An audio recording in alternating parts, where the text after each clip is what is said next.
ತುಮಕೂರಿನ ಜೋಗಿಹಳ್ಳಿ ಬಳಿ ನಾಡಬಾಂಬ್ ಸ್ಫೋಟ ಪ್ರಕರಣದಲ್ಲಿ ಗಾಯಗೊಂಡಿದ್ದಂತಹ ರಮ್ಯಾ ಇದೀಗ ಜಿಲ್ಲಾಸ್ಪತ್ರೆಯಿಂದ ಡಿಸ್ಚಾರ್ಜ್ ಆಗಿ ತಮ್ಮ ಊರಿಗೆ ತೆರಳಿದ್ದಾರೆ. ತುಮಕೂರಿನ ಜಿಲ್ಲಾಸ್ಪತ್ರೆಯಿಂದ ರಮ್ಯಾ ಊರಿಗೆ ತೆರಳಿರುವಂಥದ್ದು. ಪೊಲೀಸರ ಸುದೀರ್ಘ ವಿಚಾರಣೆಯ ಬಳಿಕ ರಮ್ಯಾ ಆಸ್ಪತ್ರೆಯಿಂದ ಡಿಸ್ಚಾರ್ಜ್ ಆಗಿ ತೆರಳಿರುವಂಥದ್ದು. ಪೊಲೀಸ್ ಭದ್ರತೆಯಲ್ಲಿಯೇ ಕುಟುಂಬಸ್ಥರ ಜೊತೆಯಲ್ಲಿ ಪ್ರಯಾಣವನ್ನು ಬೆಳೆಸಿದ್ದಾರೆ. ಮತ್ತೊಂದೆಡೆ ಇದೇ ಪ್ರಕರಣದಲ್ಲಿ ಸಜೀವ ದಹನವಾಗಿದ್ದ ನಾಗೇಂದ್ರ ಮೃತದೇಹ ಕೂಡ ಅವರ ಕುಟುಂಬಸ್ಥರಿಗೆ ಹಸ್ತಾಂತರಿಸಲಾಗಿದೆ. ಪೋಸ್ಟ್ ಮಾರ್ಟಂನ ಬಳಿಕ ಮರಣೋತ್ತರ ಪರೀಕ್ಷೆ ಮುಗಿಸಿ ಮೃತದೇಹವನ್ನು ಅಂಕೋಲಾಕ್ಕೆ ರವಾನೆ ಮಾಡಲಾಗಿರುವಂಥದ್ದು. ಆಂಬ್ಯುಲೆನ್ಸ್ನಲ್ಲಿ ಮೃತದೇಹವನ್ನು ಅಂಕೋಲಾಗೆ ರವಾನೆ ಮಾಡಲಾಗಿದೆ. ಇನ್ನು ಮೃತದೇಹದಿಂದ DNA ಸೇರಿದಂತೆ ವಿವಿಧ ಸ್ಯಾಂಪಲ್ಗಳನ್ನು ಕಲೆಕ್ಟ್ ಮಾಡಿಕೊಂಡು ಅದನ್ನು FSLಗೆ ಹೆಚ್ಚಿನ ಪರಿಶೀಲನೆಗೆ ಮತ್ತು ಟೆಸ್ಟಿಂಗ್ಗೆ ರವಾನೆ ಮಾಡಲಾಗಿರುವಂಥದ್ದು. ನಿನ್ನೆ ತನ್ನ ಪ್ರೇಯಸಿಯ ಜೊತೆ ನಾಗೇಂದ್ರ ಕಾರ್ನಲ್ಲಿ ಹೋಗ್ತಾ ಇದ್ದಂತಹ ಸಂದರ್ಭದಲ್ಲಿ ಅವರಿಬ್ಬರ ನಡುವೆ ಗಲಾಟೆ ಆಗತ್ತೆ. ಆ ಗಲಾಟೆಯ ಸಂದರ್ಭದಲ್ಲಿ ನಾಡಬಾಂಬ್ ಸ್ಫೋಟಗೊಂಡು ಸಜೀವ ದಹನವಾಗಿದ್ದ ನಾಗೇಂದ್ರ, ಆ ಸಂದರ್ಭದಲ್ಲಿ ಗಾಯಗೊಂಡಿದ್ದಂತಹ ರಮ್ಯಾ ಕಾರಿನಿಂದ ಇಳಿದು ಹೋಗಿದ್ಲು. ಹಾಗೆ ಕ್ಯಾಬ್ನ ಚಾಲಕ ಕೂಡ ಒಂದು ಬಾಂಬನ್ನು ತೆಗೆದು ಹೊರಗಡೆ ಎಸೆದಿರ್ತಾನೆ. ಆದರೆ ಮತ್ತೊಂದು ಬಾಂಬ್ ಸ್ಫೋಟಗೊಳ್ಳುತ್ತೆ. ಅದಕ್ಕೂ ಮೊದಲೇ ಆತ ಕೂಡ ಕಾರಿನಿಂದ ಇಳಿದಿದ್ದರಿಂದ ಆತ ಪ್ರಾಣಾಪಾಯದಿಂದ ಪಾರಾಗಿರುವಂಥದ್ದು. ಇಬ್ಬರು ಕೂಡ ಗಾಯಾಳು ರಮ್ಯಾಳನ್ನು ತುಮಕೂರು ಜಿಲ್ಲಾಸ್ಪತ್ರೆಗೆ ದಾಖಲಿಸಿ ಚಿಕಿತ್ಸೆಯನ್ನು ಕೊಡಿಸಲಾಗ್ತಾ ಇತ್ತು. ಪೊಲೀಸರು ಆಕೆಯ ಸುದೀರ್ಘ ವಿಚಾರಣೆಯನ್ನು ಕೂಡ ಮಾಡಿದ್ದಾರೆ. ಘಟನೆಯ ಬಗ್ಗೆ ಸಂಪೂರ್ಣ ವಿವರಗಳನ್ನು ರಮ್ಯಾಳಿಂದ ಕಲೆ ಹಾಕಿದ್ದಾರೆ. ಏನಾಯಿತು, ಹೇಗಾಯಿತು, ಕಾರ್ನಲ್ಲಿ ಹೇಗೆ ಬಂದಿದ್ದು, ಬಲವಂತವಾಗಿ ಕರೆದುಕೊಂಡು ಬಂದ ಅಥವಾ ತಾನೇ ಒಪ್ಪಿಗೆಯ ಮೇರೆಗೆ ಬಂದಿದ್ಲಾ ನಾಗೇಂದ್ರನ ಜೊತೆಯಲ್ಲಿ ಆ ಕಾರ್ನಲ್ಲಿ, ಯಾಕೆಂದರೆ ಅವರು ಅಂಕೋಲಕ್ಕೆ ಹೋಗ್ತಾ ಇದ್ರು ಅನ್ನುವ ಮಾಹಿತಿ ಇರುವಂಥದ್ದು. ನಮ್ಮ ಪ್ರತಿನಿಧಿ ಮಧು ಇಂಗಳದಾಳ್ ಲೈವ್ನಲ್ಲಿ ಜಾಯಿನ್ ಆಗಿದ್ದಾರೆ. ಮಧು, ರಮ್ಯಾ ಡಿಸ್ಚಾರ್ಜ್ ಆಗಿದ್ದಾರೆ, ಹಾಗೆ ನಾಗೇಂದ್ರನ ಪೋಸ್ಟ್ ಮಾರ್ಟಮ್ ಕೂಡ ಮುಗಿದಿದೆ. ವರದಿ ಬರೋದಕ್ಕೋಸ್ಕರ ಈಗ ಪೊಲೀಸರು ಕಾಯುವಂಥದ್ದು. ಯಾವ ರೀತಿಯಲ್ಲಿ ತನಿಖೆಯನ್ನು ಮುಂದುವರಿಸ್ತಾರೆ ಮಧು?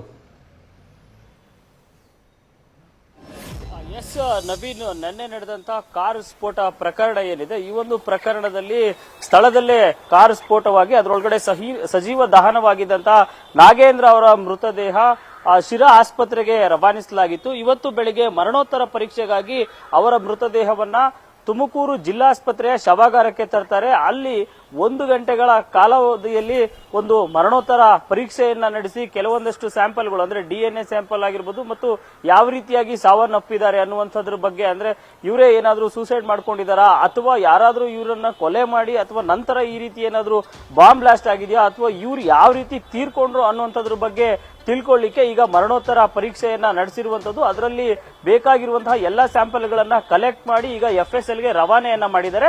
FSL ವರದಿ ಏನು ಬರುತ್ತೆ ಅದರಲ್ಲಿ ನಾಗೇಂದ್ರ ಯಾವ ರೀತಿಯಾಗಿ ಮೃತಪಟ್ಟ ಅನ್ನುವಂಥದ್ರ ಬಗ್ಗೆ ಸಂಪೂರ್ಣವಾದಂತಹ ಮಾಹಿತಿ ಬರುತ್ತೆ. ಸೊ ಹಾಗಾಗಿ ಈ ಒಂದು ಮರಣೋತ್ತರ ಪರೀಕ್ಷೆಯನ್ನ ಮುಗಿಸಿ ಕೆಲವೊಂದಷ್ಟು ಸ್ಯಾಂಪಲ್ಗಳನ್ನ FSLಗೆ ಕಳಿಸಿ ಈಗ ಅವರ ಮೃತದೇಹವನ್ನ ಕುಟುಂಬಸ್ಥರಿಗೆ ಹಸ್ತಾಂತರವನ್ನ ಮಾಡಿ ಅದನ್ನ ಅವರು ಸ್ವಗ್ರಾಮವಾಗಿರುವಂತಹ ಅಂಕೋಲಾಗೆ ತೆಗೆದುಕೊಂಡು ಹೋಗಿದ್ದಾರೆ.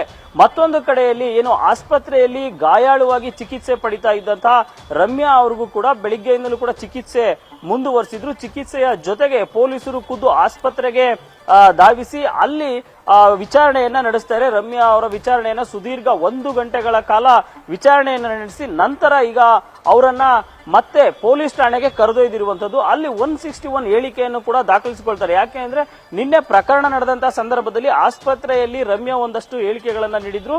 ಆ ಒಂದು ಹೇಳಿಕೆಯ ಆಧಾರದ ಮೇಲೆ FIR ಕೂಡ ದಾಖಲಾಗಿತ್ತು. ಸೊ FIR ನಲ್ಲಿ ನಾವು ಪರಿಶೀಲನೆ ಮಾಡೋದಾದ್ರೆ ರಮ್ಯಾ ಏನು ಬೆಂಗಳೂರಿನಿಂದ ಹೊರಟಂತ ಪ್ರತಿಯೊಂದು ಘಟನೆಯ ಕ್ಷಣಗಳನ್ನು ಕೂಡ ಪೊಲೀಸರ ಮುಂದೆ ವಿವರಿಸಿದ್ರು. ಇವರು ಏನು 6 ವರ್ಷಗಳ ಹಿಂದೆ ಪ್ರೀತಿಸಿದ್ರು, 2 ವರ್ಷಗಳ ಪರಸ್ಪರ ಪ್ರೀತಿಯಲ್ಲಿ ಇದ್ದಂತ ಇಬ್ರು 4 ವರ್ಷದ ಹಿಂದೆ ಬ್ರೇಕಪ್ ಆಗುತ್ತೆ. ಆ ಬ್ರೇಕಪ್ ಆದಂತ ಸಂದರ್ಭದಲ್ಲಿ ಆಗಾಗ ನಾಗೇಂದ್ರ ರಮ್ಯಾಳನ್ನ ಸಂಪರ್ಕ ಮಾಡುವಂತ ಕೆಲಸವನ್ನ ಮಾಡ್ತಾನೆ. ಆಗ ಅಂಕೋಲದಲ್ಲಿದ್ದಂತ ರಮ್ಯಾ ಅಲ್ಲಿಂದ ಕುಂದಾಪುರಕ್ಕೆ ಹೋಗಿರ್ತಾಳೆ. ಕುಂದಾಪುರದಿಂದ ಆಕೆ ಕೆಲವು ದಿನಗಳ ನಂತರ ಬೆಂಗಳೂರಿನ ಸಂಜಯ್ ಗಾಂಧಿ ಆಸ್ಪತ್ರೆಯಲ್ಲಿ OT ಟೆಕ್ನಿಷಿಯನ್ ಆಗಿ ಕೆಲಸಕ್ಕೆ ಸೇರ್ಕೊಂಡಿರ್ತಾಳೆ. ಆಗಲೂ ಕೂಡ ಅಂಕೋಲದಲ್ಲಿದ್ದಂತ ನಾಗೇಂದ್ರ ಆಗಾಗ ಬೆಂಗಳೂರಿಗೆ ಬಂದು ಆಕೆಯನ್ನ ಮಾತನಾಡಿಸುವಂತಹ ಪ್ರಯತ್ನವನ್ನ ಮಾಡ್ತಾನೆ. ಪ್ರೀತ್ಸು, ನನ್ನಿನ್ನ ಮದುವೆ ಆಗ್ತೀನಿ ಅನ್ನುವಂತ ರೀತಿಯಲ್ಲಿ ಆಕೆಗೆ ಆಗಾಗ ಕಿರುಕುಳವನ್ನ ಕೊಡ್ತಾ ಇರ್ತಾನೆ ಅನ್ನುವಂತ ಹೇಳಿಕೆಯನ್ನು ಕೂಡ ಈಗಾಗಲೇ ರಮ್ಯಾ ಪೊಲೀಸರ ಮುಂದೆ ನೀಡಿರುವಂತದ್ದು. ಸೊ ರಮ್ಯಾ ಏನು ಹೇಳಿಕೆಯನ್ನ ನೀಡಿದ್ದಾರೆ ಅದೆಲ್ಲವನ್ನು ಕೂಡ ಪೊಲೀಸರು ದಾಖಲಿಸಿಕೊಂಡಿದ್ದಾರೆ. ಇದೆಲ್ಲದರ ನಂತರ ಕಳೆದ 10 ದಿನಗಳ ಹಿಂದೆ ನಾಗೇಂದ್ರ ಮತ್ತೆ ರಮ್ಯಾಳನ್ನ ಸಂಪರ್ಕಿಸಿ, ನಾವು ಬದುಕೋದು ಬೇಡ, ಇಬ್ರು ಒಟ್ಟಿಗೆ ಸಾಯೋಣ, ಆದ್ರೆ ಬೆಂಗಳೂರಲ್ಲಿ ಬೇಡ, ನಮ್ಮ ಊರಿಗೆ ಹೋಗಿ ಅಲ್ಲಿ ಸಾಯೋಣ ಅನ್ನುವಂತಹ ರೀತಿಯಲ್ಲಿ ಅಲ್ಲಿಂದ ಆತ ಕೆಲವೊಂದಷ್ಟು ಬಾಂಬ್ಗಳನ್ನ ತಂದಿದ್ದಾಗಿ ಕೂಡ ನಿನ್ನೆನೆ ರಮ್ಯಾಗೆ ಹೇಳಿದ್ದ ಅನ್ನುವಂಥದ್ದನ್ನು ಕೂಡ ರಮ್ಯಾ ಈಗ ಸ್ಪಷ್ಟಪಡಿಸಿರುವಂತದ್ದು. ಆದ್ರೆ ರಮ್ಯಾ ಏನು ಬೆಂಗಳೂರಿನಲ್ಲಿ ತನ್ನ ಸ್ನೇಹಿತೆ ಜೊತೆ ವಾಸವಾಗಿದ್ಲು, ಆ ಮನೆಗೆ ನಾಗೇಂದ್ರ ಬಂದಾಗ ಏನೆಲ್ಲ ಮಾತನಾಡ್ದ, ಅಲ್ಲಿ ರಮ್ಯಾ ಗೆಳತಿ ಮತ್ತು ನಾಗೇಂದ್ರ ನಡುವೆ ಕೂಡ ಒಂದು ಚಿಕ್ಕದಾಗಿ ಗಲಾಟೆ ಆಗಿರುತ್ತೆ.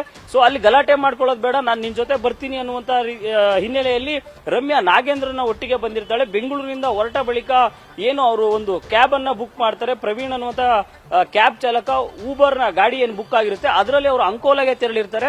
ಅಂಕೋಲಾಗೆ ತೆರಳುವ ಮಾರ್ಗ ಮಧ್ಯದಲ್ಲಿ ತುಮಕೂರಿನ ಏನು ಶಿರಾ ತಾಲೂಕಿನ ಜೋಗಿಹಳ್ಳಿ ಬಳಿ ಒಂದು ಕಾರ್ ಬ್ಲಾಸ್ಟ್ ಆಗುತ್ತೆ. ಸೊ ಅಲ್ಲಿಗೆ ಬರುವಂತಹ ಸಂದರ್ಭದಲ್ಲಿ ಅಲ್ಲಿ ಆಗಲೇ ಇಬ್ಬರ ನಡುವೆ ಗಲಾಟೆ ಆಗಿರುತ್ತೆ. ಆ ಒಂದು ಗಲಾಟೆಗೆ ಕಾರಣ ಏನು ಅಂತಂದ್ರೆ, ಇಲ್ಲಿ ಯಾವಾಗ ಬೆಂಗಳೂರಿನಿಂದ ರಮ್ಯಾ ಹೊರಡ್ತಾಳೆ ಅದರಲ್ಲೂ ಕೂಡ ಜಬರ್ದಸ್ತಿ ಅಂತಂದ್ರೆ ರಮ್ಯಾ ಮೇಲೆ ಗಲಾಟೆ ಮಾಡಿ ಯಾವಾಗ ನಾಗೇಂದ್ರ ಆಕೆಯನ್ನ ಕ್ಯಾಬ್ ನಲ್ಲಿ ಕರೆದೊಯ್ತಾನೆ, ಆಗ ಆಕೆಯ ಸ್ನೇಹಿತೆ ಕ್ಯಾಬ್ ಗಾಡಿ ನಂಬರ್ ಅನ್ನ ಫೋಟೋ ಹೊಡೆದು ಅದನ್ನ ಸಿದ್ದಾಪುರ ಠಾಣೆಗೆ ಹೋಗಿ ಕಂಪ್ಲೇಂಟ್ ಅನ್ನ ಕೊಡ್ತಾಳೆ. ಈ ರೀತಿಯಾಗಿ ನನ್ನ ಸ್ನೇಹಿತೆ ರಮ್ಯಾ ಕಿಡ್ನಾಪ್ ಆಗಿದ್ದಾಳೆ ಅನ್ನುವಂಥದ್ದು. ಆ ಕಿಡ್ನಾಪ್ ಪ್ರಕರಣವನ್ನ ದಾಖಲಿಸಿಕೊಂಡಂತ ಪೊಲೀಸರು ಕೂಡಲೇ ರಮ್ಯಾಳಿಗೆ ಕರೆಯನ್ನ ಮಾಡ್ತಾರೆ. ಆದ್ರೆ ರಮ್ಯಾ ಫೋನ್ ಯಾವುದೇ ರೀತಿಯಾಗಿ ರಿಸೀವ್ ಮಾಡೋದಿಲ್ಲ, ಯಾಕೆಂದ್ರೆ ನಾಗೇಂದ್ರ ಪಕ್ಕದಲ್ಲಿ ಇದ್ದವು ಆಕೆಯ ಫೋನ್ ರಿಸೀವ್ ಮಾಡ್ಲಿಕ್ಕೂ ಬಿಡೋದಿಲ್ಲ. ಆಗ ಕ್ಯಾಬ್ ನಂಬರ್ ನ ಆಧಾರದ ಮೇಲೆ ಯಾರು ಚಾಲಕ ಇದ್ದಾನೆ ಆತನನ್ನ ಟ್ರೇಸ್ ಮಾಡಿ ಆತನ ನಂಬರ್ ಅನ್ನ ಹುಡುಕಿ ಆತನಿಗೆ ಕಾಲ್ ಮಾಡಿದಾಗ ಕಾರ್ನಲ್ಲಿ ಇರೋದು ಗೊತ್ತಾಗುತ್ತೆ. ಆಗ ಆತ ಇವರಿಗೆ ಫೋನ್ ಅನ್ನ ಕೊಡ್ತಾನೆ, ನಾಗೇಂದ್ರ ಮಾತನಾಡ್ತಾನೆ. ನಾಗೇಂದ್ರ ಮಾತನಾಡಿದಂತ ಸಂದರ್ಭದಲ್ಲಿ ಇಬ್ಬರ ನಡುವೆ ಗಲಾಟೆ ಆಗುತ್ತೆ, ರಮ್ಯಾ ಮತ್ತು ನಾಗೇಂದ್ರ ನಡುವೆ ಗಲಾಟೆ ಆಗುತ್ತೆ.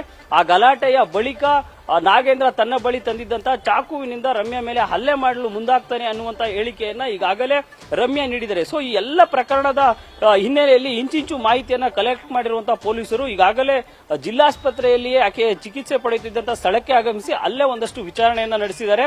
ಇದೀಗ ಮತ್ತೆ ಆಕೆಯನ್ನ ತಮ್ಮ ಜೊತೆ ಕರೆದೊಯ್ದು ಠಾಣೆಯಲ್ಲೂ ಕೂಡ ವಿಚಾರಣೆಯನ್ನ ನಡೆಸ್ತಾರೆ. ಅಲ್ಲಿ ಮತ್ತೊಂದಷ್ಟು ಪ್ರಶ್ನೆಗಳನ್ನು ಕೇಳ್ತಾರೆ. ಯಾಕೆಂದ್ರೆ ಈಗಾಗಲೇ ಕ್ಯಾಬ್ ಚಾಲಕ ನೀಡಿರುವಂತಹ ಹೇಳಿಕೆಗಳು ಮತ್ತು ಈಕೆ ಎಫ್ಐಆರ್ ನಲ್ಲಿ ರಮ್ಯಾ ನೀಡಿರುವಂತಹ ಕೆಲವೊಂದಷ್ಟು ಹೇಳಿಕೆಗಳು ಒಂದಷ್ಟು ಗೊಂದಲಮಯವಾಗಿದೆ. ಒಂದು ಏನು ಅಂತಂದ್ರೆ ಅದರಲ್ಲೂ ಪ್ರಮುಖವಾಗಿ ರಮ್ಯಾ ಎಫ್ಐಆರ್ ನಲ್ಲಿ ದಾಖಲು ಮಾಡಬೇಕಾದ್ರೆ ನಾಗೇಂದ್ರನ ಕೈಯಲ್ಲಿದ್ದಂತ ಬಾಂಬ್ ಅನ್ನ ಕಿತ್ಕೊಂಡು ನಾನ್ ಕಿತ್ಕೊಂಡೆ ಅನ್ನುವಂಥದ್ದನ್ನ ಕೂಡ ಆಕೆ ಹೇಳಿರ್ತಾಳೆ. ಆದ್ರೆ ಮತ್ತೊಂದು ಕಡೆಯಲ್ಲಿ ಕ್ಯಾಬ್ ಚಾಲಕ ಕೂಡ ಒಂದು ಮಾಹಿತಿಯನ್ನ ನೀಡಿರ್ತಾನೆ, ನಾನು ನಾಗೇಂದ್ರ ಕೈಯಲ್ಲಿದ್ದಂತಹ ಬಾಂಬ್ ಅನ್ನ ಕಿತ್ಕೊಂಡು ನಾನು ಹೊರಗೆಸ್ತಿದ್ದೆ ಆ ಸ್ಫೋಟಕವನ್ನ ಅನ್ನುವಂತ ಹೇಳಿಕೆಯನ್ನ ನೀಡಿರ್ತಾನೆ. ಸೊ ಇಲ್ಲಿ ಈ ಎಲ್ಲಾ ಹೇಳಿಕೆಗಳನ್ನ ಗಮನಿಸಿರುವಂತಹ ಪೊಲೀಸರು ಈ ಇಬ್ಬರ ಹೇಳಿಕೆಗಳನ್ನು ಕೂಡ ಈಗ ದಾಖಲಿಸಿಕೊಂಡು ಹೆಚ್ಚಿನ ವಿಚಾರಣೆಗಾಗಿ ಈಗ ರಮ್ಯಾಳನ್ನ ಠಾಣೆಗೆ ಕರೆದೊಯ್ದಿರುವಂತದ್ದು. ಅಲ್ಲಿಂದ ಆಕೆ ಕೆಲವೊಂದಷ್ಟು ಪ್ರಶ್ನೆಗಳನ್ನ ಕೇಳಿ ವಿಚಾರಣೆಯನ್ನ ನಡೆಸಿ ನಂತರ ಅವರ ಕುಟುಂಬದವರ ಜೊತೆ ಆಕೆಯನ್ನ ಕಳಿಸ್ಕೊಡ್ತಾರೆ. ಮೋಸ್ಟ್ಲಿ ಆಕೆ ಅಂಕೋಲಾಗೆ ತೆರಳುತ್ತಾಳೆ ಅನ್ನುವಂತ ಮಾಹಿತಿ ಈಗ ನಮಗೆ ಲಭ್ಯವಾಗಿರುವಂತದ್ದು. Naveen, thank you Madhu. News first ನಿರ್ಭೀತಿಯಿಂದ ನಿಮ್ಮ ಪರವಾಗಿ.